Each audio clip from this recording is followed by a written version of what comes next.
మధ్యప్రదేశ్లో ప్రధాని మోదీ పర్యటించారు. 7,550 కోట్లకు పైగా నిధులతో పలు అభివృద్ధి పనులకు ఆయన శ్రీకారం చుట్టారు.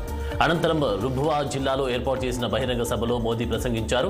వచ్చే లోక్సభ ఎన్నికల్లో బీజేపీ 370కి పైగా స్థానాలు గెలుచుకుంటుందని ప్రధాని నరేంద్ర మోదీ ధీమా వ్యక్తం చేశారు. గత ఎన్నికలతో పోలిస్తే ఒక్కో బూత్లో 370 ఓట్లు అదనంగా పోలయ్యేలా చూడాలని, 370 స్థానాలకు పైగా కమలం పార్టీ గెలిచేలా ఆశీర్వదించాలని కార్యకర్తలను, ఓటర్లను కోరారు. లోక్సభ ఎన్నికల ప్రచారం కోసమే తాను ఇక్కడికి రాలేదని, ప్రజాసేవకుడిగా మాత్రమే వచ్చానని వ్యాఖ్యానించారు. మధ్యప్రదేశ్లోని డబుల్ ఇంజన్ ప్రభుత్వం రెట్టింపు వేగంతో పనిచేస్తుందని మోదీ కితాబిచ్చారు. సీఎం రేవంత్ రెడ్డితో గ్రేటర్ హైదరాబాద్ మాజీ మేయర్ బొంతు రామ్మోహన్ భేటీ అయ్యారు. గత కొంతకాలంగా అసంతృప్తిలో ఉన్న బొంతు రామ్మోహన్ పార్టీ మారతారని ప్రచారం ఊపందుకుంది. త్వరలోనే కాంగ్రెస్ పార్టీలో చేరతారని జోరుగా ప్రచారం సాగుతుంది. ఆయన మల్కాజ్గిరి సీటు ఆశిస్తున్నట్టు తెలుస్తోంది.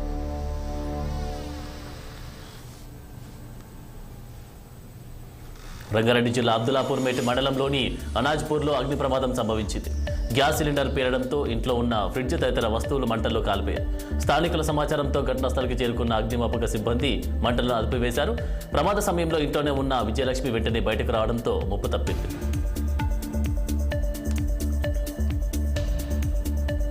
తెలంగాణలో బీజేపీకి కాంగ్రెస్ మధ్యనే పోటీ ఉంటుందని కేంద్ర మంత్రి కిషన్ రెడ్డి అన్నారు.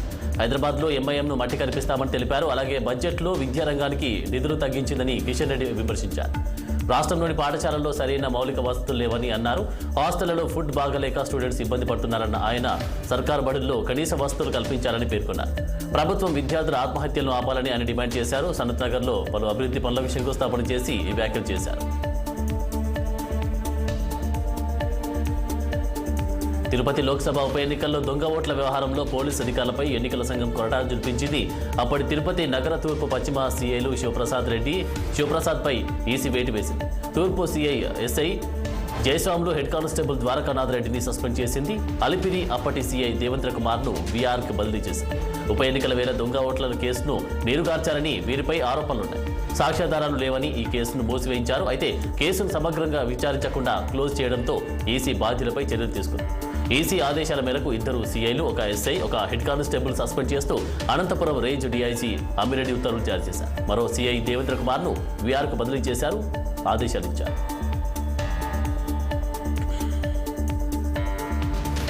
మాజీ సీఎం కేసీఆర్పై తీవ్ర విమర్శలు చేశారు మంత్రి కోమటిరెడ్డి వెంకటరెడ్డి. నల్గొండను నాశనం చేసిందే కేసీఆర్ అని ఆరోపించారు. ప్రజలకు క్షమాపణ చెప్పి నల్గొండకు రావాలన్నారు.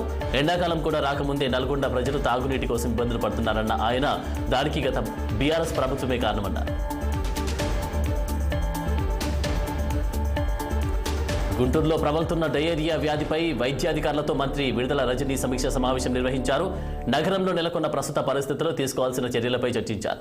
రోగుల ఆరోగ్య పరిస్థితిపై జీజీహెచ్ వైద్యులను అడిగి తెలుసుకున్నారు మంత్రి. డయేరియా కేసులు నమోదైన ప్రాంతాల్లో శానిటైజేషన్ పనులను వేగంగా పూర్తి చేయాలని అధికారులను ఆదేశించారు.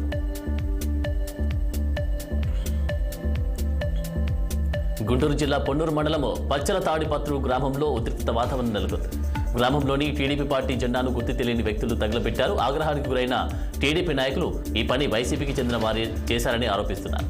పార్టీ జెండాను తగలబెట్టిన వారిని వెంటనే శిక్షించాలని రోడ్డుపై బైఠాయించి ఆందోళన వ్యక్తం చేశారు. అల్లూరు జిల్లా పోలీసులు నిర్వహిస్తున్న ప్రేరణ కార్యక్రమానికి విశేష స్పందన లభిస్తోంది.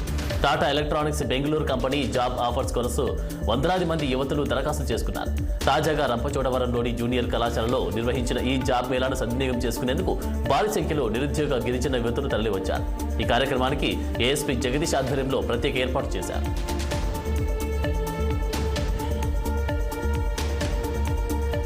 తిరుమలలోని పార్వేట మండలం వద్ద ఏనుగుల గుంపు హల్చల్ చేశారు. పాపనాశనం వల్లే మార్గంలో ఏనుగుల గుంపు స్వైర విహారం చేశారు. శేషాచలం అటవీ ప్రాంతంలో టీటీడీ ఏర్పాటు చేసిన శ్రీగంధం వనం వద్ద ఉన్న భారీ కంచెలను ధ్వంసం చేశాయి.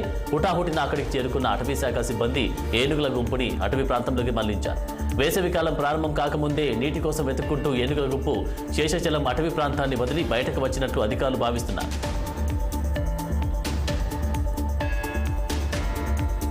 బీజేపీ నేత బండి సంజయ్ చేపట్టిన ప్రజాహిత యాత్ర వేములవాడ నియోజకవర్గంలో 2వ రోజు కొనసాగుతుంది.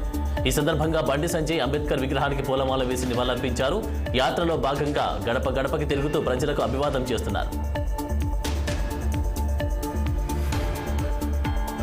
భారత ప్రధాని Narendra Modi United Arab Emirates tour ఖరారైంది. ఈ నెల 13, 14 తేదీల్లో ఆయన ఎమిరేట్స్ పర్యటనకు వెళ్లనున్నారు. పర్యటనలో మొదటి రోజు దేశ అధ్యక్షుడు షేక్ మహమ్మద్ బిన్ యాజెద్ అల్ నహ్యాన్తో సమావేశమై పలు అంశాలపై చర్చిస్తారు. అనంతరం రాజధాని నగరమైన అబుదాబిలో నిర్మించిన తొలి హిందూ ఆలయాన్ని మోదీ ప్రారంభిస్తారు. ఈ సందర్భంగా అక్కడ ఉంటున్న ప్రవాస భారతీయులను ఉద్దేశించి మోదీ మాట్లాడతారు. 2015 నుంచి యుఏఈకి ఇది ప్రధాని జరపనున్న 7వ పర్యటనగా భారత విదేశ వ్యవహారాల మంత్రిత్వ శాఖ ఒక ప్రకటనలో తెలిపింది.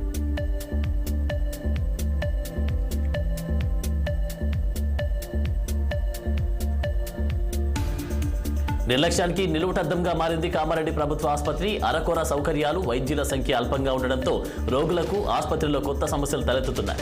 ప్రాణాలు కాపాడతారని ఆసుపత్రికి వచ్చిన ప్రజలకు ప్రాణాలు పోయే పరిస్థితి ఏర్పడుతుంది. ఆసుపత్రిలో చికిత్స పొందుతున్న రోగులను ఎలుకలు భయపడుతున్నాయి. ఐసీయూతో పాటు వార్డుల్లో చికిత్స పొందుతున్న రోగులను ఎలుకలు కరుస్తూ ఉన్నాయి. గాయాలు, రకరకాల రోగాలతో ఆసుపత్రికి వచ్చిన పేషెంట్లను ఎలుకలు ఎక్కడ పడితే అక్కడ కరుస్తూ భయభ్రాంతులకు గురి చేస్తున్నాయి. ఐసీయూలో చికిత్స పొందుతున్న షేక్ ముజీద్ అనే వ్యక్తి కాలు, చేతివేళ్లను కొరికి తీవ్రంగా గాయపరిచాయి ఎలుకలు. దీంతో అతనికి తీవ్ర రక్తస్రావం అయ్యి ప్రాణాల మీదకి వచ్చింది. ఈ ఎలుకల దాడిలో ఆసుపత్రి రోగులు భయపడుతున్నారు. కామారెడ్డి ప్రభుత్వ ఆసుపత్రికి రావాలంటేనే జనాలు జంకుతున్న పరిస్థితి దాపరించింది.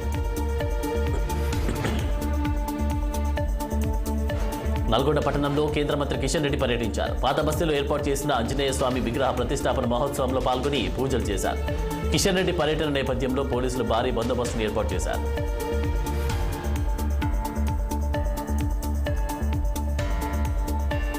వైసీపీ అధిష్టానం వివిధ పార్లమెంటు నియోజకవర్గాల వారీగా రీజనల్ కోఆర్డినేటర్లు నియమిస్తూ ఉత్తర్వులు జారీ చేసింది.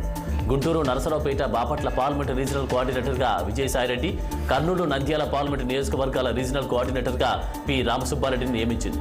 దాంతోపాటు సురేష్ బాబును కడప, రాజంపేట పార్లమెంటు రీజనల్ కోఆర్డినేటర్గా, చెవిరెడ్డి భాస్కర్ రెడ్డికి ఒంగోలు పార్లమెంటు ఉమ్మడి నెల్లూరు జిల్లా రీజనల్ కోఆర్డినేటర్ బాధ్యతలు అప్పగించింది. ఇక గుడివాడ అమర్నాథ్ ఉమ్మడి విశాఖ జిల్లా డిప్యూటీ రీజనల్ కోఆర్డినేటర్గా నియమితులయ్యారు. విజయవాడ వైఎస్ఆర్సీపీ నగర అధ్యక్ష బాధ్యతలను మల్లాది విష్ణుకు అప్పగించింది. వీరంతా ఆయా ప్రాంతాల్లో పార్టీ ఎన్నికల బాధ్యతలను నిర్వర్తించనున్నారు.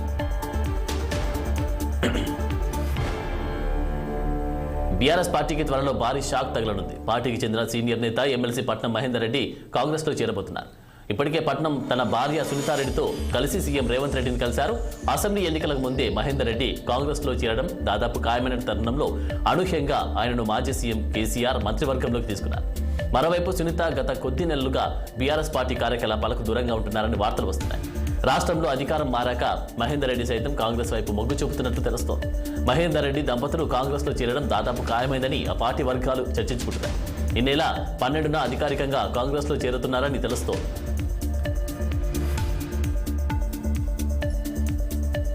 దేశాలు దాటి 30,000 కిలోమీటర్లు నడిచింది ఓ ప్రేమ జంట. స్మృతి భదౌరియా, కార్తిక్ వాసన్ వాళ్ళ ప్రేమను గురించి చెప్పడానికి ఏదైనా కొత్తగా ప్రయత్నిద్దామనుకున్నారు.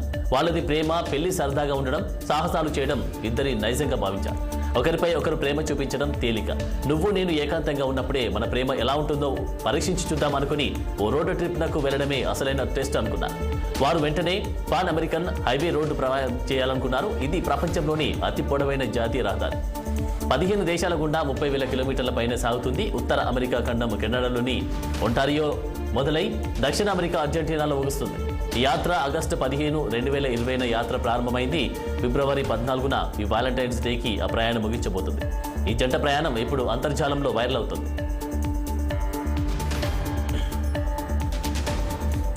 ప్రస్తుత జనరేషన్ వినూత్న విధానాలంటూ కోరి నష్టాలు తెచ్చుకుంటున్నారు. పెళ్లి అకేషన్ను పురస్కరించుకొని చేపట్టిన ప్రీ వెడ్డింగ్ షూట్ను ఓ వైద్యుడు కోల్పోయేలా చేసింది. ఇటీవల తెలంగాణలో హైదరాబాద్లో ఆర్టీసీ బస్సులో ప్రీ వెడ్డింగ్ షూట్ చేయడంపై తెలంగాణ ఆర్టీసీ చైర్మన్ తీవ్రంగా ఖండించారు.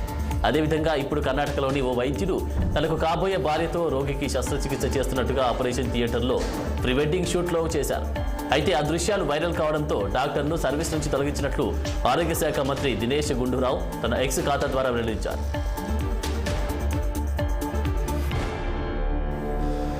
ఇజ్రాయెల్ హమాస్ మిలిటెంట్లే టార్గెట్గా చేస్తున్న దాడులు గాజాను వణికిస్తున్నాయి. ఇటీవల దక్షిణ గాజాపై దృష్టి పెట్టిన ఇజ్రాయెల్ సైన్యం రఫా నగరంపై దాడులను కొనసాగిస్తోంది. నిన్న ఆ దేశ వైమానిక దళం చేసిన దాడుల్లో 44 మంది పాలస్తీనా వాసులు చనిపోయినట్లు అధికారులు వెల్లడించారు. వీరిలో 12 మంది పిల్లలున్నట్లు గుర్తించారు. రఫాను ఖాళీ చేయాలని ఇజ్రాయెల్ ప్రధాని బెంజమిన్ నెతన్యాహు ఆదేశించిన కొద్ది గంటలకే ఈ దాడులు జరిగాయి.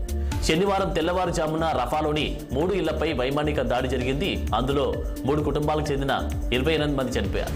అనంతరం జరిగిన మరో ఇంటిపై దాడిలో 3 చిన్నారులు సహా 11 మంది బలయ్యారు. ఆ తర్వాత మరో 2 చోట్ల ఇజ్రాయెల్ యుద్ధ విమానాలు విరుచుకుపడ్డాయి. ఇందులో 2 పోలీసులు, 3 ఉన్నతాధికారులు ప్రాణాలు కోల్పోయారు.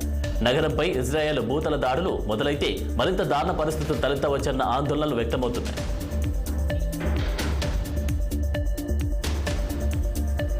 పాక్లో సంకీర్ణ ప్రభుత్వం ఏర్పాటుకు అక్కడి పార్టీలు రంగం సిద్ధం చేసుకున్నాయి. పాకిస్తాన్లో ఓట్ల లెక్కింపు ప్రక్రియ పూర్తయినట్లు ఎట్టకేలకు ప్రకటించారు. సార్వత్రిక ఎన్నికల తుది ఫలితాల్లో ఎన్నికల సంఘం ప్రకటించింది. జైల్లో ఉన్న మాజీ ప్రధాని ఇమ్రాన్ ఖాన్ పార్టీ పాకిస్తాన్ తెహ్రీకే ఇన్సాఫ్ బలపరిచిన అభ్యర్థులు అత్యధికంగా 101 స్థానాల్లో గెలిచిన అధికారం చేపట్టేందుకు సరిపడా మ్యాజిక్ ఫిగర్ రాలేదు. మరోవైపు ఎన్నికల ఫలితాల్లో మాజీ ప్రధాని నవాజ్ షరీఫ్కు చెందిన PMLS పార్టీకి 75 సీట్లు దక్కించుకుంది. బిలావర్ జర్దారీ భుట్టోకు చెందిన PPPకి 54 సీట్లు లభించగా MQM-P పార్టీకి 17 సీట్లు వచ్చాయి. మిగిలిన స్థానాలను ఇతర పార్టీలు గెలుచుకున్నాయి.